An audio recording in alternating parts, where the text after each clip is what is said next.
Today on Straight Talk Africa, analysis of the presidential and general elections last Sunday.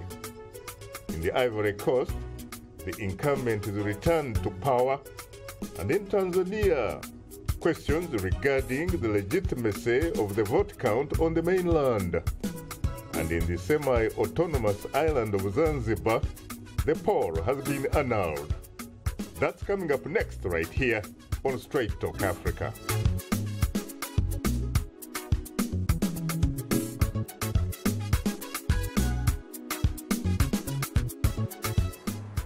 Hello, welcome to Straight Talk Africa, live from the Voice of America studios here in Washington. It's Wednesday, October 28th. I am Shaka Ssali. And I'm Mariama Diallo, your social media reporter. Hello to all our viewers and listeners on the continent and elsewhere. Thanks for joining us today. Today, we'll discuss and analyze the elections in Ivory Coast and Tanzania held on Sunday, and examine if the results of the two polls can reflect the will of the people. And coming up later in our SCA inbox, we'll share your thoughts on our topic through your emails, tweets, and Facebook comments. Hope you'll stay with us. Thanks, Mariama. But first, this week, Tanzania is expected to have a new leader. And in the Ivory Coast, the incumbent retains power. My colleague, Paul Cisco, has more. Tanzania's main opposition party and presidential candidate, Edward Lowassa, has rejected the ongoing vote tally in last weekend's presidential and parliamentary election. Chadema National Chairman Freedom Mbowe. The whole process has been flawed. We have seen some fake ballot papers and ballot boxes, fake documentary being trashed around. We have seen excessive use of force. We call upon the international community to look into this case of Tanzania seriously. Tanzanians voted for a successor to President Jakaya Kikwete Sunday, who's leaving office after completing his second five-year term. Observers say the race between the ruling CCM party candidate John Magufuli and former Prime Minister Edward Lowassa is too close to call. However, the vote in Zanzibar was annulled Wednesday. The island's Electoral Commission chairman cited alleged violations of vote rigging and other irregularities. On the mainland and in Zanzibar, Sunday's vote was peaceful, and the turnout was unusually high. But EU observers have expressed concern about the lack of transparency by the electoral body in Tanzania and Zanzibar. The EU describes the poll as highly competitive and generally well organized. It has appealed to the electoral bodies and political parties to safeguard the national interest by ensuring peace and tranquility. It is not known when the new vote in Zanzibar will take place. Lowassa left CCM in July, and a coalition of opposition groups known as Lukawa is backing his bid for the presidency, offering the first ever real challenge to CCM's 50-plus year grip on power. And in the Ivory Coast, President Alassane Ouattara returns to power after a bitter battle for office with 83.66% of the vote. President Alassane Ouattara congratulated Ivorians and his political opponents for their conduct throughout the campaign. The vote was generally peaceful and praised by election observers, boosting the West African nation's bid to turn the page on a history of violence. The poll was marred by prominent opposition candidates pulling out and citing widespread irregularities. The Electoral Commission says about 60% of eligible voters turned out. A civil society group put the figure at 53%. Observers from the West African bloc ECOWAS and the African Union say it was free and fair. President Ouattara came to power after defeating former President Laurent Gbagbo in the November 2010 election. Gbagbo's refusal to recognize the victory, although it was recognized by the international community, sparked post-election violence, which claimed many lives. Gbagbo is in custody at the International Criminal Court at The Hague and is due to go on trial for crimes against humanity on November 10th. The economy of the Ivory Coast has grown significantly over the past 3 years, but President Ouattara still has not unified the politically divided West African nation. Paul Cisco, VOA News. Thank you very much, Paul. Now joining us via Skype from Dar es Salaam, who is on a special assignment covering the Tanzanian election, is my colleague Vincent Makori, host and managing editor of Voice of America's Africa 54, a daily news, magazine, television program. Good evening, Vincent. Good evening, Shaka. Well, I'm afraid, Vincent, we had expected to interact with Emmanuel Kawishe, head of the Legal Services and acting director of the National Electoral Commission, but unfortunately, due to circumstances beyond our control, we don't seem to be able to link up with him. Now, let me go with you. What is the mood like from your vantage point? Well, you can say the mood is, has changed. First, I have to say it has really made a turnaround. There's a tension in this country today. Many people, first, they're anxious.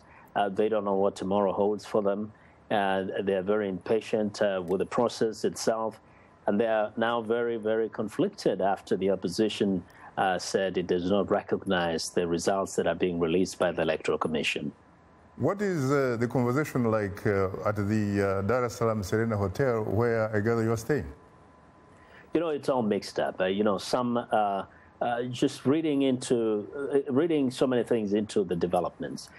They do not, for example, understand why the election results could be nullified in Zanzibar after 2 days of releasing those results and declaring people winners in the various precincts. Like, what really changed overnight that made the Electoral Commission there decide that there have been gross violations? So that has created a whole confusion into the whole equation.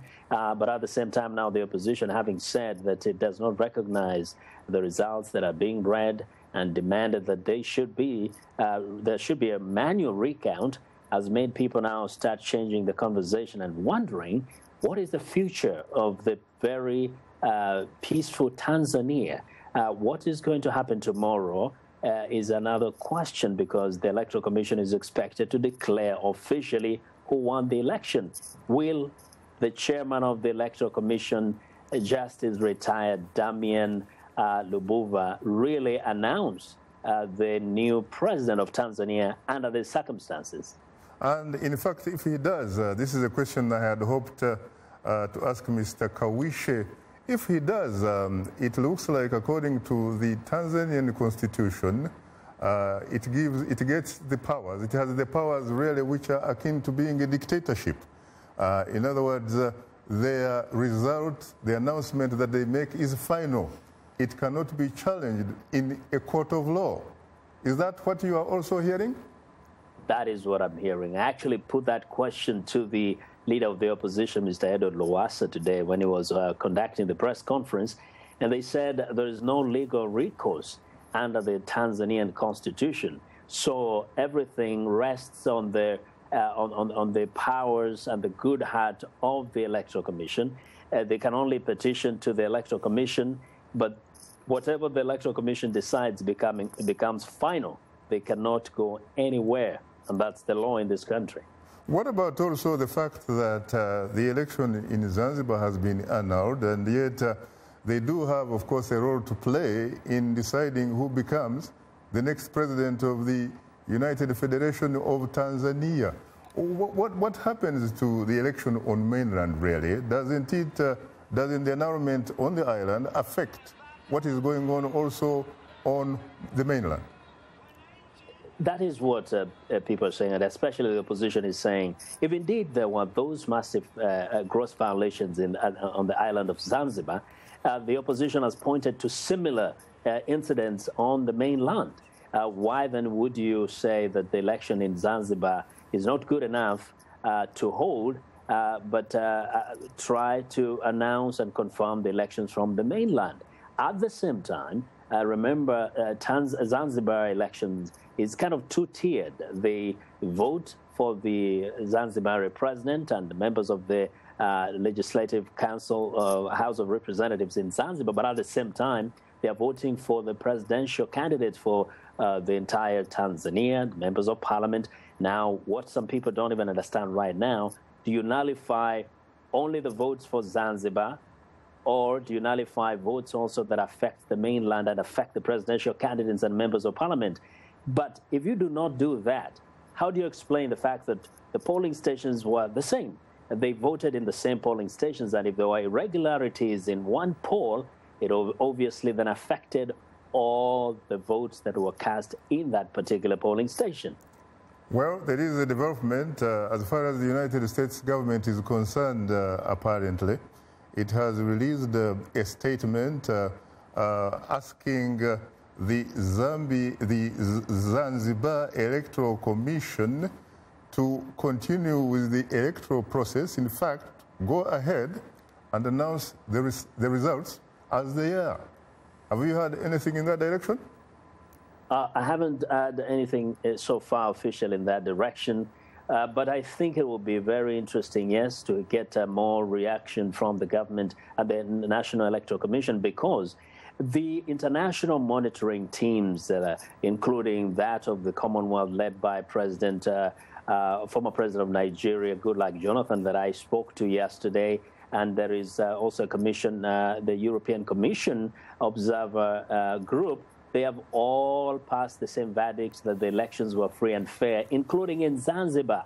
The question is, what is it they saw, or what is it they did not see, that the Zanzibar Electoral Commission has now seen? And if those observer groups concluded that the elections were free and fair, then what is the message being sent by the Zanzibar Electoral Commission? And therefore, that is a big confusion there. Well, in fairness to Goodluck Jonathan, he did also indicate that the Commonwealth was not ready to issue a preliminary report until, of course, the entire process plays out. But your point is well made, especially given the endorsement of SADC, the African Union, and East African Community. In fact, Exactly. there are some critics who are wondering whether these groups probably had written their reports before arriving in Dar es Salaam. There were big reports that they read there, and they sounded almost like some academic papers they were presenting. So it was actually, we were questioning that. It looks like they're all in agreement, and we were, you wondered whether they had sat down and written these statements together. But regardless of what, say, former President Jonathan Goodluck said, we repeatedly asked, are there any serious violations in these elections that could declare it invalid? They said there have been issues here and there, but that does not invalidate the electoral process. Their conclusion was, in as much as it was an interim kind of report, that the conduct of the elections was generally free and fair. That was their verdict, all of them. When you attended the press conference that was being addressed by the major opposition presidential candidate, Edward Ruwasa, how did he look like? Did he look to you as somebody that was confident and meaning what he actually was saying? Exactly. He looked very frustrated, but he was so sure about what he was saying. He made quite a number of remarks in Swahili. That's what he actually officially spoke in Swahili. I literally requested that he say something in English, but you could tell from his tone that he was confident about what he was saying. It was very categorical that the election is seriously flawed. They had evidence on the table. They showed us some ballot papers and other other documents from the polling centers, which they said, you can take them, and if the Electoral Commission wants, we can sit on the same table and we will show them that this were seriously interfered with.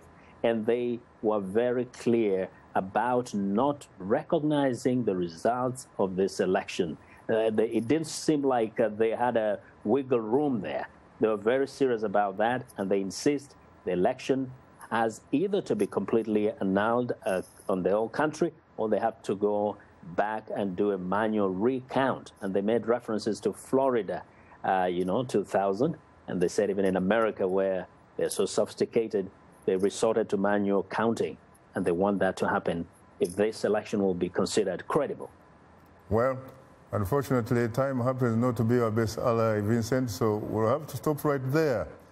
I'd like to thank my colleague, Vincent Makori, who joined us via Skype from Tanzania. Now we move to the Ivory Coast, of course, in West Africa, where Emilie, Voice of America's West African correspondent, is standing by in the commercial capital, Abdijan. Good evening, Emilie. Good evening. How are you? I'm good. How are you? I am terrific. What is the mood like in the commercial capital, Abdijan? Well, this morning, after the results were announced at around dawn, after like a full night of on TV, the result being announced, people went on and about on their usual business. It was very much a sense of normalcy here, which, from what I got told by people, they were relieved that it was actually no fighting, no tension this morning after the results were announced. A lot of them feared that it would turn violent, but it didn't. So, I mean, from what the people I spoke to, they were just very much relieved. What about some critics who are saying that what we actually observed in the Ivory Coast, in their words, not mine, was not an election? They say this was perhaps close to being a selection or a coronation. Is that something that resonates on the ground? Well, sort of in a sense that President Ouattara was always the favorite to win since day one of the campaign because his coalition is very, very strong and the opposition was very divided. There was no strong figure to really challenge him. So I think that's why people say that, is because they've never doubted on the Ouattara camp that they were going to win. From day one, they were going for the first round victory, which they managed to do. So where does the country go from here? Sorry? Where does the country go from here? The country. Well, all the candidates that have lost the elections, they've all conceded defeats and congratulated Ouattara, but they've all called him to do a lot of effort to reconcile the people. There were some, his main contestant was saying that he can feel the country is still very much divided after the 2010 post-election violence, and they're all calling for him to do his best on his second term to try to bring people together. Well, thank you very, very much for giving us your insight. Thank you. You're most welcome. We will now pause for a short break and would like to remind you that Straight Talk Africa is now on the social networking website, Twitter, and we are tweeting live. Follow us at VOA Shaka, that's VOA Shaka, and join in on today's discussion with your questions and comments. Don't forget to use the hashtag, and we are still on Facebook. Just enter the keyword Straight Talk Africa. Become a fan and connect with other friends of the Voice of America. We'll be right back with you, so please don't go away. Let's take a look at some of Tanzania's presidential candidates. John Magufuli, Tanzania's Minister of Works since 2010, is the presidential candidate for the ruling Chama cha Mapinduzi party. Magufuli has been a member of parliament for 20 years, and if elected, he says, his government will put emphasis on fighting corruption, job creation, and industrialization. Edward Lowassa is a former member of the ruling party who is now a member of Chadema, the main opposition faction. Lowassa has held various positions in government over the years. The 62-year-old served as Prime Minister of Tanzania until 2008, when he was forced to resign amid allegations that he lobbied the government to extend an energy contract. Today's youth are not just the next generation of African leaders, they are today's leaders. And this is the time to invest in them, today, not tomorrow. So let's connect, let's engage with each other on issues that will transform our societies. Innovation, leadership, entrepreneurship, things that you're doing to move the continent forward, to make you the greatest generation that Africa has known.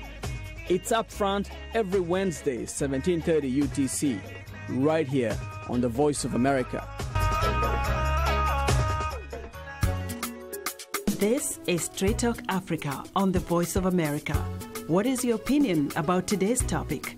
Call us at 202-619-3111. U.S. country code 1. When you call, remember the following. Ask only one question, keep your comment brief, and turn down the volume on your radio or television. Now let's return to Straight Talk Africa. Thank you very much, Esther Gidu Yuwat, and we go back to Tanzania, where I am gladly joined by Emmanuel Kawishe, head of the Legal Services and acting director of the National Electoral Commission. He joins us via telephone link-up from Dar es Salaam. Good evening, Emmanuel. Yes, good evening, Shaka. How are you today? I thought you had abandoned me, my man. We are doing good. We thank God that we are moving. How is the harbor of peace? Does it still feel like it is peaceful as usual? Oh, yeah. The harbor is nice, and we are enjoying the breeze. Hello? Yes, hello. The harbor is nice, huh? Yes. Of course, as you know, last week you promised that the Electoral Commission would play an impartial role, and yet, yes, given the latest statement given by the major opposition presidential candidate, Edward Lowassa, condemning the vote counting process, the dots do not seem to connect. Let's briefly listen to what he had to say earlier today. The Electoral Commission is not running these affairs properly. So we are recommending suspension of the whole exercise or a cancellation. We just got some breaking news from Zanzibar that it has been cancelled or postponed. They cancelled the election. They cancelled or postponed? Cancelled. They've cancelled the elections in Zanzibar. Since we want the republic, we may have to follow suit. But that will be left to the other authorities. I am asking Tanzanians to continue being peaceful, and that we shall inform them accordingly what is going to happen. We are appealing for peace. This has been a peaceful country, should continue to be so. We are asking them not to fight with the police. The police will not bother you if you are peaceful. And we are indeed very peaceful. We've seen that if you don't bother with the police, they won't bother with you. It is important to have peace. Let's maintain peace and solidarity.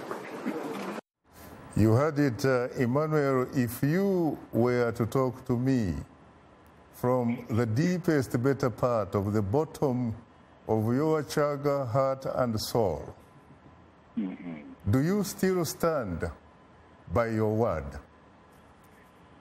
Yes, I am. And I'm strongly saying that the commission is quite impartial. And I won't accuse the leader of the opposition party, Honorable Lowassa. He has all the venue to say whatever, because he has the chance to say. And it is his right as well. But what I can tell you is that whatever he's complaining against, he had all the opportunities to put polling agents in all polling stations in Tanzania.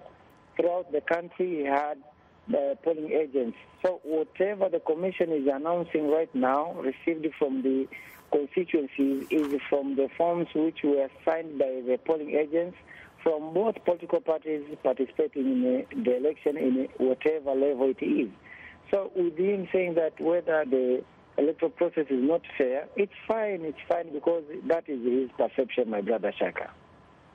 Now, what do you have to say about his other claims or allegations that 191 of their communication volunteers were arrested in a raid Monday by the security agents, confiscated their laptops and all the hardware and software that had all the information that was necessary to make their case? Yes, that's very true. We have been informed by the police that they arrested them.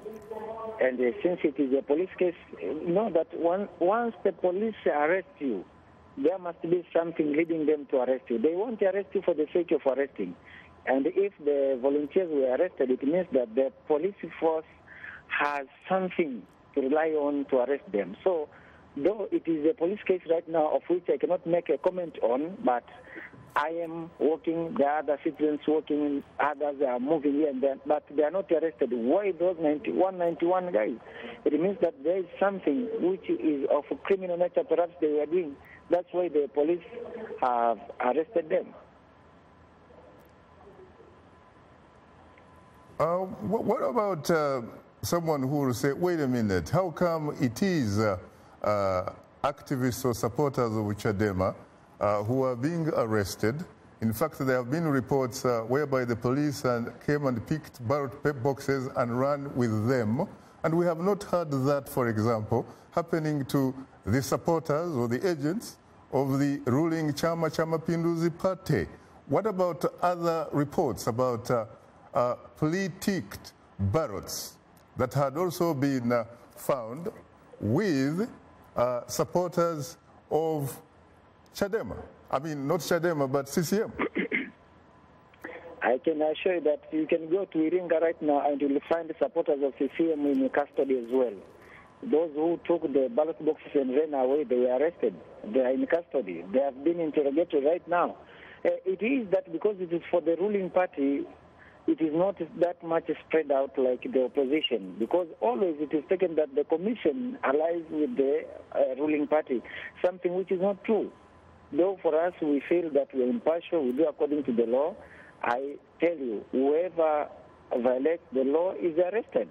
But since we are from the government, as the National Electoral Commission, being seen to be part of the government as servant workers, civil workers, people feel that we are not independent. So for that reason, it's fair for them to comment that it is for the opposition party to be mistreated. It's fair for them to comment. But what I tell you, from what I know, is that those of Chadema were arrested, and the ones from Iringa, CCM supporters, were also arrested for violating the law as well. So with me, I find it to be okay to everyone who commits a mistake to be treated fairly. That's what I can say. Final question, Emmanuel. What does the law say, for example, about after the presidential results have been announced? Is it true that there is no recourse? You cannot, for example, take the announcement of the results, if you disagree with it, to any court of law in Tanzania? Yes, it is true, and it is provided for under the Constitution of the United Republic of Tanzania. It states that once the presidential candidate has been declared a winner by the National Electoral Commission, no court will adjudicate any matter concerning that. No challenge will be raised against that. So it is very true. It is within the Constitution, though with the proposed Constitution it was set in another way, whereby they could challenge the results into court. But since the proposed Constitution was not passed, then we remain using the current Constitution of 1977 as amended. So that is the position even as of now. It is the position, my brother. I know that you're a public servant, and obviously you have to follow the policies of the government that you work for. But how do you respond, for example, to people who will say, if that is the case really, then as far as Tanzania is concerned, multi-partyism or multi-party system is on paper. But in fact, when it comes to the reality, the political reality of the situation, Tanzania remains fundamentally a one-party state. It will be wrong. It will be wrong due to the fact that look at the results now. Go to Dar es Salaam. Most of the ruling party members of parliament who were in position to some of the constituencies have fallen down. Go to the minister like Honorable Asira, he lost. Go to Mr. Ole Sendeka, ruling party, he lost. But there is no accuse. No one is saying that, oh, the commission is not fair. They lost because that is the ballot paper. That is the ballot which speaks, and the ballot speaks aloud. It's quite unfortunate that once the other party won, they don't feel that the commission is not fair. But once they lost, it is that the commission is for the ruling party, Chama Pinduzi. So it is a political issue. But I'm telling you, the the system in Tanzania is quite a typical multi-party system, because whoever wins is the one who is declared the winner. And the law gives chance. Whoever is not satisfied with the results, for example, on members of parliament, for the councillors, they go to the court. And the court, once it finds there were anomalies, it declares it null and void. So it is a multi-party system, practicable and not on the papers, my brother. Thank you very much, but unfortunately you can't do that for the presidency. It is a coronation, some would say. Well, thank you very, very much, Emmanuel Kawishe from Dar es Salaam. Thank you, brother. You're most welcome, Ndugu. Now, joining us here in our Washington studio is our distinguished guest, Shamis Abdulla, Secretary of the Zanzibar Diaspora Association, an organization that aims to connect Zanzibaris in North America and friends of Zanzibar to their beloved homeland. And joining us via Skype from the U.S. city of Philadelphia in Pennsylvania is Dr. Eric Eddy, a Fulbright scholar and affiliate professor of African and Global Studies at Loyola University. He is the founder of Africom Phile, a coalition of African and Caribbean immigrants in Philadelphia, and currently serves as the Secretary General of the Committee of Actions for Cote d'Ivoire, CACI USA. Well, it's a pleasure to host you for the first time, Eric. Hi, pleasure to be with you as well, and thank you for inviting me. You're most welcome, and of course, Shamis, it's always a pleasure having you on the program. Thank you, Shaka. Nice to be here again. You're most welcome. Later in the program, we'll give you, the audience, a chance to call and talk with our guests. The number to call is 202-619-3111. US country code is 1. Well, you're tuned into Straight Talk Africa, and of course, we'll bring you a discussion in a moment. But first, here is Mariama Jaro herself. Take it away, Mariama. Well, thanks, Shaka. It's been a busy election week from West to East Africa, and still to come here, we'll reveal some of the fantastic feedback we've received from our audience through social media. But now, here is our letter of the week from a Straight Talk Africa Facebook fan in Liberia. Mohamed Ahmed Mansour from Monrovia in Liberia writes, I feel very excited by the level of political maturity exhibited by the people of both countries. I would like to congratulate the people of Ivory Coast and Tanzania for the peaceful polls. I hope other African countries will take note. And I urge all parties involved to accept the results for the good of their country. No matter who wins, let there be a government of inclusion for a better future for the two countries. Like Voice of America on Facebook. Follow VOA on Twitter.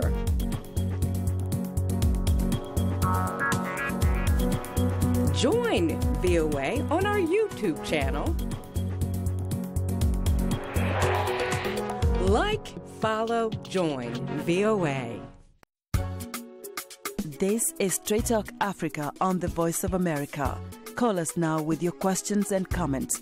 The number is 202-619-3111 and the U.S. country code is 1.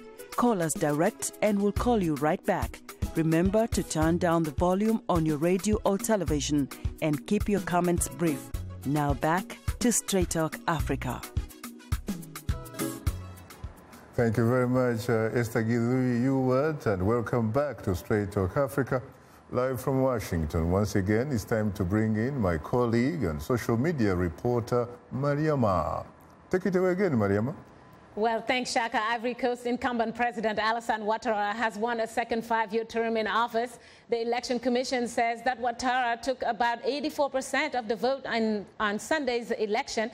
International observers, including those from the African Union and the West African Bloc, ECOWAS, say that the voting was free and fair despite concerns from some in the opposition. Meanwhile, the prolonged period of ballot counting in Tanzania has some questioning if the ruling CCM party is doing what some call creative accounting to hold on to power. Well, this leads us to our question of the week asking, do you feel that the October 25th elections in Tanzania and Ivory Coast were free, fair, and credible? Well, thanks for using all our social media platform to communicate to us. Another reminder that we are tweeting live today. Just use the hashtag VOA African Elections. And if you haven't yet, please follow us at VOA Shaka. Speaking of it, let's go to a tweet from Hassan Gaini, who writes, "It looks like that, but many people will not agree with me, and there are accusations in both countries from opponents and governments." Another tweet comes from Martin Nyalusi, who says, he's tweeting us from Tanzania, he says, "I think it was free, although money and hooliganism were used." And of course, I think he's referring to Tanzania. And some people are electing other people because of money that they gave out. Anyways, well, let's now go to a comment from Facebook, from one of our Facebook fans, Ade Buyuzi, at the West from Lagos in Nigeria. He writes, "I really want to believe the election process in Africa is improving, especially as the voters are becoming more educated on the importance of the election process. Africa is beginning to set some things right. Someday we shall fully get it right." Well, amen to that, Shaka and guest.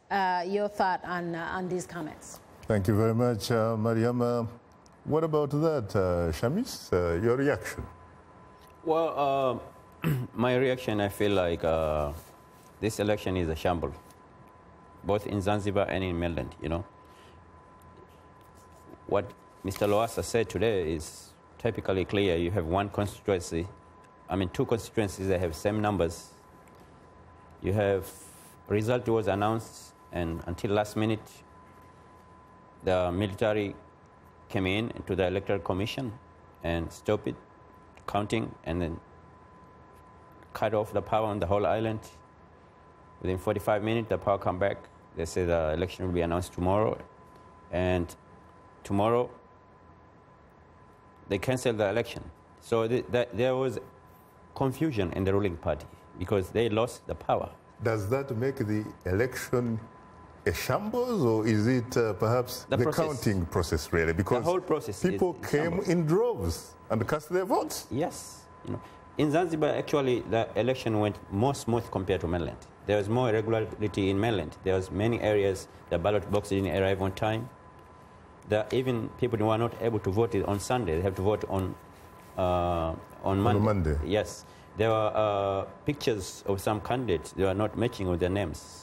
So there was a lot of irregularities, which is people are not mentioned about our Tanzania election. It was good. It was Tanzania is peaceful, but the whole process was a shamble. I hear, in fact, that on mainland there may have been more than 1 million people who were registered to vote and were disfranchised. Exactly, yeah. And it's totally disappointing because if you look like in Zanzibar, you have 500,000 voters. It takes 3 days to announce the result. Even if you give me the money, I can count me less than an hour. Very interesting. So this is learning lesson, especially the experience of Zanzibar from 1995. Today, it's like the opposition is gaining more and more. Last election, opposition have 4 seats in the other island of Zanzibar and the whole island of Pemba. This time they have 9 seats. They gain more votes. If you see Dr. Shein won last election by 3,800 compared to Maalim Seif. How much did he get from Pemba? I know that he also, like Seif, comes from Pemba. Yes. The calculation show Dr. Shein didn't get more even than 18%. Maalim Seif get more than 80% of the vote in Pemba Island. And he have over 53% of total votes for the whole island. That is according to, of course, your calculation, not according to the Zanzibar Electoral Commission. Well, there was no difference. All the number which Maalim Seif presented and what the ZEC announced, there was no difference at all. There was minus changes. I see. They were matching, so there was no much they can dispute over it. I see. Mariama, please share with us some more audience reaction. Well, Shaka will move on to a posting from Gilbert Watarakia from Musoma in Tanzania, who writes, frankly speaking, in Tanzania, the voting was free, fair, and credible. I was lucky enough to be one of the election officers in charge of a polling station, and no one disrupted the process from morning to night. The only problem I can see here is counting the results from all the stations. Well, thank you, Gilbert, for reaching out to us. Let's look at another Facebook comment, this time from Alili Joseph in Dar es Salaam, Tanzania, who writes, the president is the chairman of the ruling party. He appoints the chairman of the Electoral Commission and the directors. He is the commander-in-chief of the armed forces, including the police. The credibility of the election leaves a lot of room for discussion as to how free and fair the election is in Tanzania. Well, we got both sides here, quite a rebuttal this time. Your thoughts, once again, on these ones? Very interesting. Professor Eddie, are you there? Yes, I'm here. Your reaction, please. Yes, these two comments again put us in the same seat that we are in when it comes to election in Africa, especially since the 1990s, the return of multi-party politics. There have been some great examples with Ghana, with Nigeria, with Tanzania to some point, you know, between 1995 and now. But the overall general mood, we continuously hear the same comments after and after and after again. When you have the second person that made a comment about how the election commission itself is selected, there is a sense of doubt that is already that sets in place, an atmosphere of doubt, and it is valid when people question the ways in which people are selected to be part of the election commission, which is supposed to be independent, and that calls again, you know, for quite a number of reform in here, I believe. The second thing I want to say about the first person speaking about the election being free, fair, and credible, these are terms that are quite often used, but what do they mean in reality? What do they mean for the country to have a free election? What do they mean for the country, for the electors to have a fair election and a credible election? What are the terms? What are the elements, the variables that I looked at when the person says that, you know, there has been no disruption? Is it because there is no disruption that the elections is free, fair, and credible? That is a big question mark in here.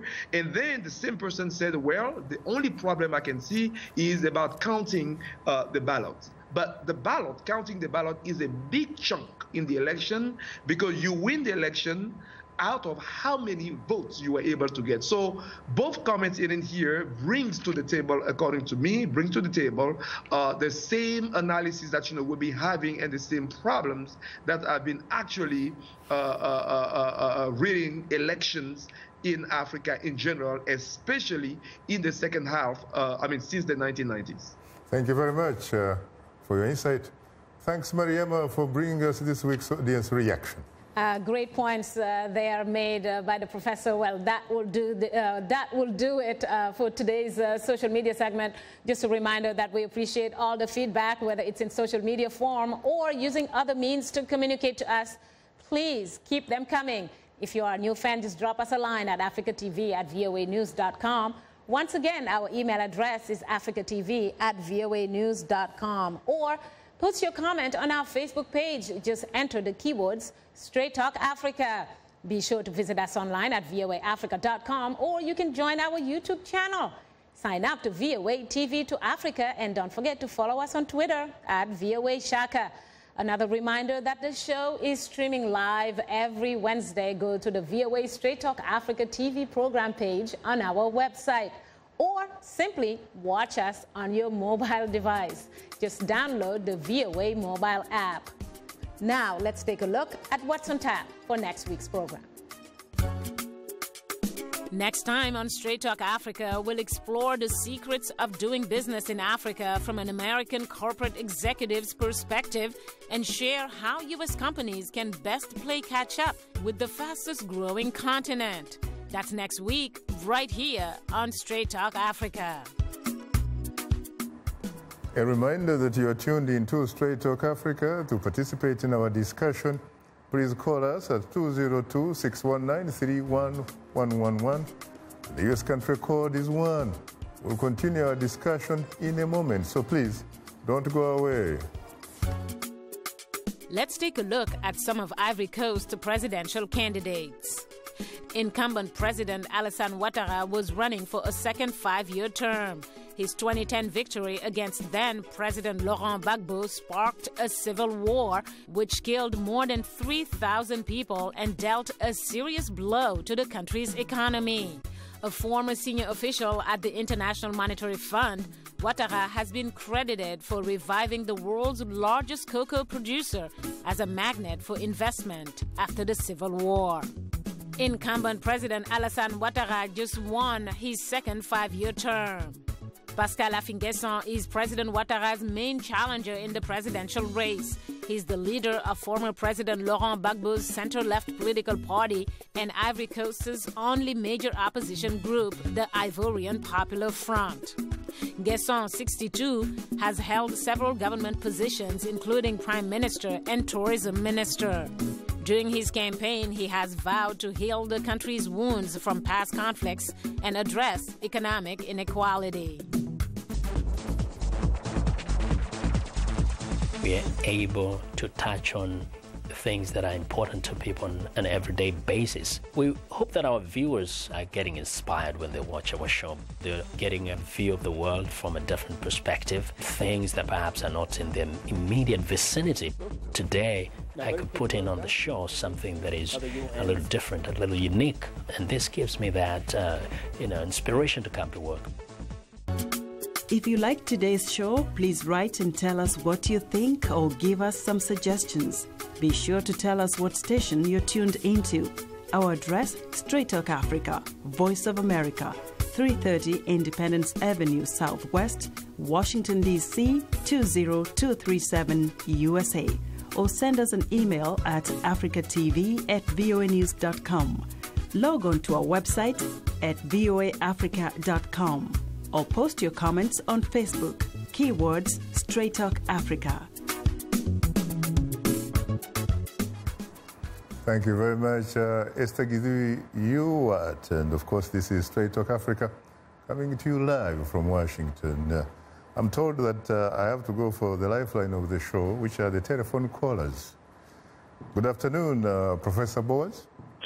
Good afternoon, Shaka. How are you? I'm hugely terrific. Yes. Your question, please. I don't have really a question, but I've got a few comments, a few words to make here. And then I think at this point in time, things have been really critical back in Tanzania and Zanzibar and Tanzania as a whole. So what I'm looking forward is that I hope we're going to come at a point where we can move on as Tanzanians past the election so we can build our nation and move on to improve the lives of the people. I think that should really be the focus right now because I think it's murky and chaos. But on the other hand, I think Lowassa and his team should continue to pursue their own rights and see whether everything can work out for them. As well as Zanzibar, people should wait and see what happens then after whatever 2 or 3 months for them to go back and do the elections. But as in general, and I think I believe that we are wise enough to get past our differences and just work together to move forward in making improvement of our nation. That's all I got to say, man. If I heard you correctly, are you suggesting by any measure that perhaps this election in Tanzania, as far as you are concerned, from what you have been able to see, does not reflect the will of the people who came out to vote in droves on Sunday, October 25? I think there's that element, yes. The will of the people is being stifled. And you could see a lot of these, we heard a lot of these election polling stations where the numbers that were allocated for the station, for the polling station, were surpassed by the number that were cast in the vote. And so people wonder what's going on here? What's the Electoral Commission saying? Because there's so much, the process seems to be rigged. People may be peaceful there in Tanzania and doing what they're supposed to do, but the process seems to be so crooked here that you wonder, why is this happening? And that brings a lot of suspicion, and it takes away the credibility of the National Electoral Commission that people seem to think is part and parcel of the government. So, yeah, there are some of those things that seem to suggest that the process is really crooked, and it tempers in the will of the people to really get the people that they want it. So this needs to be addressed. I see. Well, Professor Eric Eddy, I'm sure that you heard a little bit earlier where Emmanuel Kawishe, a senior member of the Tanzania National Electoral Commission, clearly came out saying that as far as he's concerned, they are doing a terrific job. That in fact, their commission is impartial and professional. How do you react to that? Well, what do you want him to say? You know, with the description that is given, he is a part of the system. He's a part of the. He's been appointed by the president. And what do you want him to come out and say that, you know, what we are doing is not is impartial or is a partial? He will not say that. What I'm saying it in here again, when we talk about the free, fair, and credible elections that I do caution all the time, there are criteria. Okay, any election in any country is a reflection of the political life in that country before, during, and after the election, but especially before the election. When you have a country in which the opposition continues to complain for 5 years before the election, more likely during the election, they're going to complain.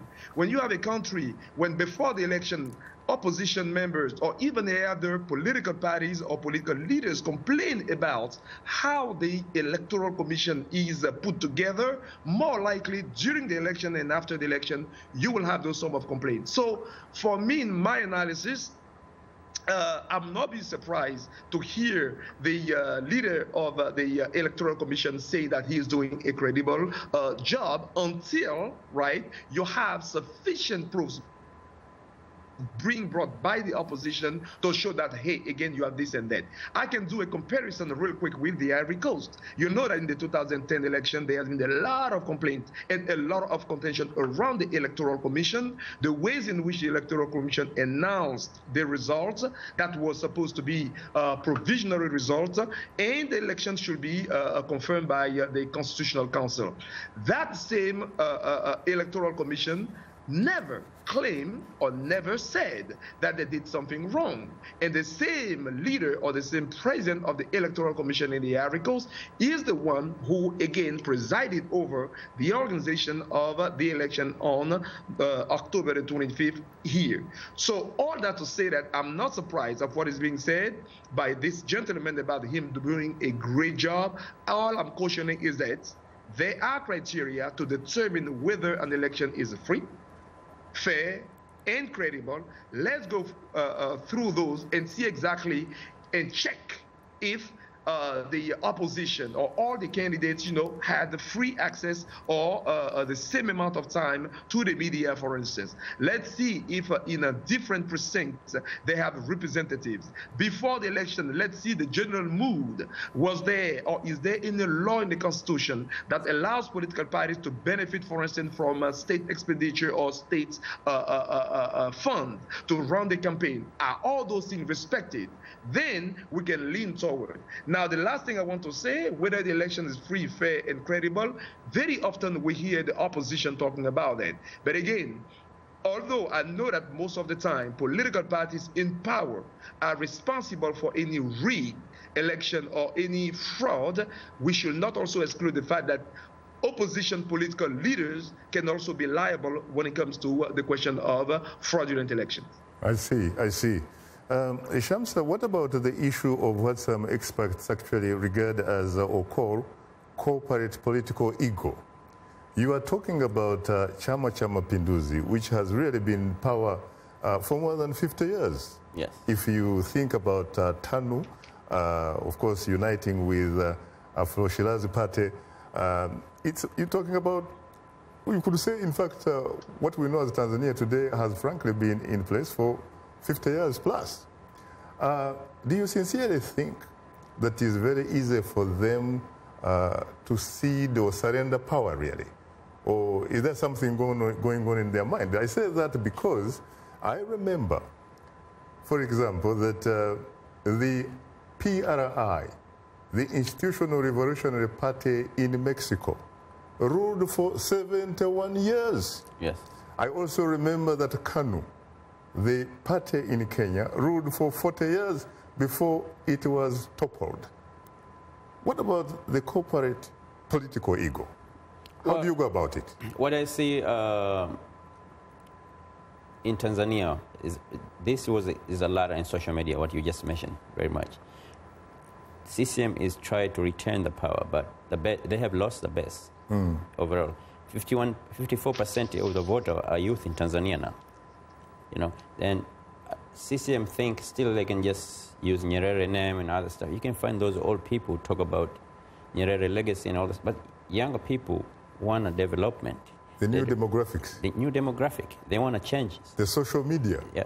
This is a .com generation.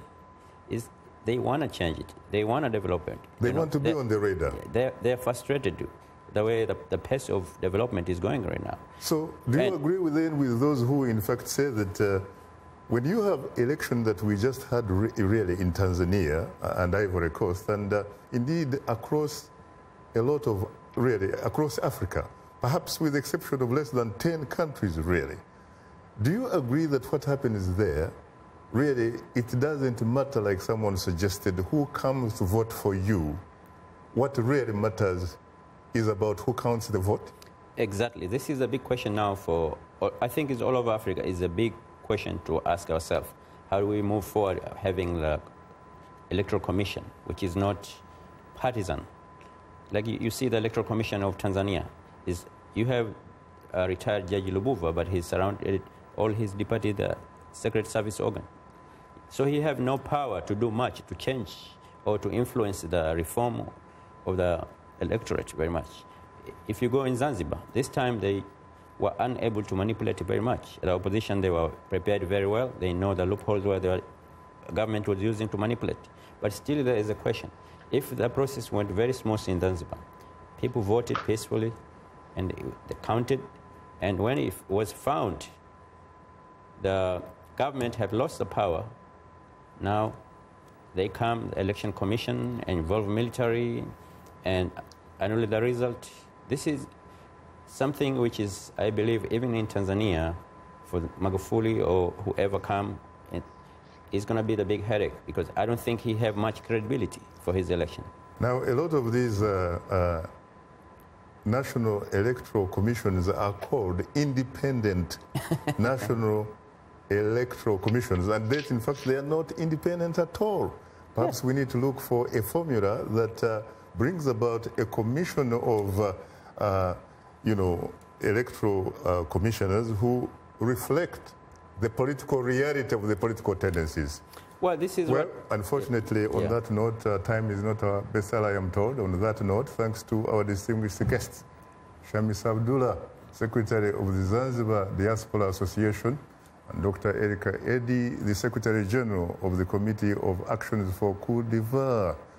He joined us via Skype from the U.S. city of Philadelphia in Pennsylvania. Thanks to our affiliate stations, along with our viewers and listeners, we thank you for tuning in.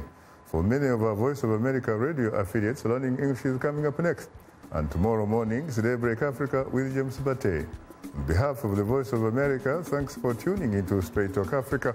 In the meantime, get better, not better, Tanzania and Ivory Coast. And please remember to keep the African hope alive.